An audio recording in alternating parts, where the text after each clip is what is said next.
An outpouring of grief has continued for a bayside couple killed after being struck by an allegedly stolen vehicle while walking their dogs at Alexandra Hills. An overnight vigil saw strangers turn out in solidarity for the pair. Today, a steady stream of people continued to pay their respects at the crash site.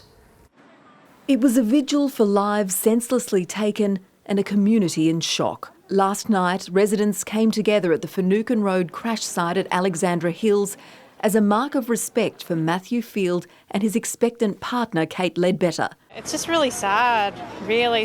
Two really young people gone way too soon. I just hope that this can affect what happens in the future, so there's nothing like this ever again. Today, more people laid flowers for a couple many of them never knew. Maddie Stoneman was the one who found their dog Frankie after it had taken off in fright. It was obviously tragic, and then added on that Frankie went missing, really pulled on the heartstrings. So when Hermione here found her, it was just incredible. Certainly a great deal of grief, sadness, anger, confusion as to why this can happen in a wonderful place like our Redlands coast. Others travelled from the Sunshine Coast to say goodbye to an old friend.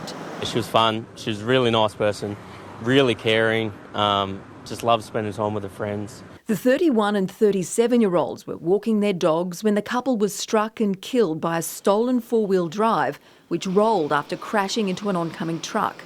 Their families are distraught. One moment he has a perfectly healthy daughter carrying a healthy, beautiful grandchild, to the next minute having the police turn up on your door to tell you that your daughter's gone.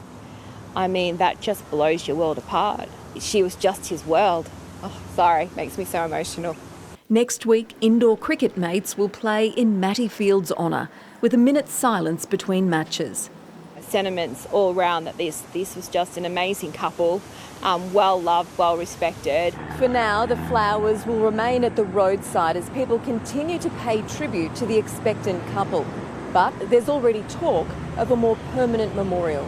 The teenage driver charged with their murder had been seen allegedly driving erratically minutes before the fatal crash. A petition calling for tougher penalties for serial youth offenders has already collected more than 90,000 signatures. Sally Eales, ABC News, Brisbane. The couple's grieving families are calling for change so others don't have to feel their pain. They want to crack down on repeat youth offenders. A furious Premier is also demanding answers. But police say reports the teenager charged with murder was out on bail for serious offences are wrong. Lexi Hamilton-Smith reports.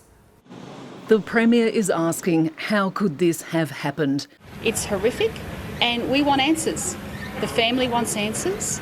The community wants answers, and I want answers. Last year, Labor tightened youth laws to ensure if an alleged offender was deemed to be a danger to the community, they must be denied bail. So there's questions that need to be asked about why those laws weren't adhered to. But police say the teenage driver was not out on bail, despite widespread media reports. That is not correct. For legal reasons, neither the police nor the police minister will say if the 17-year-old was facing court on any other matters. They say they don't want to jeopardise the murder prosecution.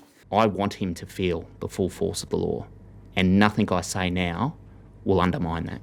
But community anger is building and there are growing concerns about the youth justice system. From this terrible tragedy lies a platform for change. Labor has been under pressure to crack down even further after a series of fatal car crashes involving kids and stolen cars. Now 2 innocent lives have been lost and a teenager faces a double murder charge. The couple's unborn child did not survive the crash. Where that sits legally is something that we're seeking advice on. In 2019, the government came under fire after directing courts to lock up more children, so it did a backflip after offenders as young as 10 were kept in temporary watch houses. But last year, it ripped those laws up.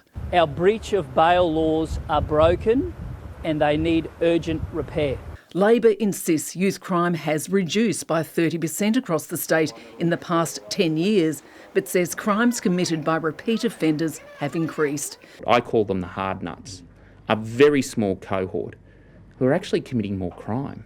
As the memorial continues to grow, so too the calls for justice. Lexi Hamilton-Smith, ABC News.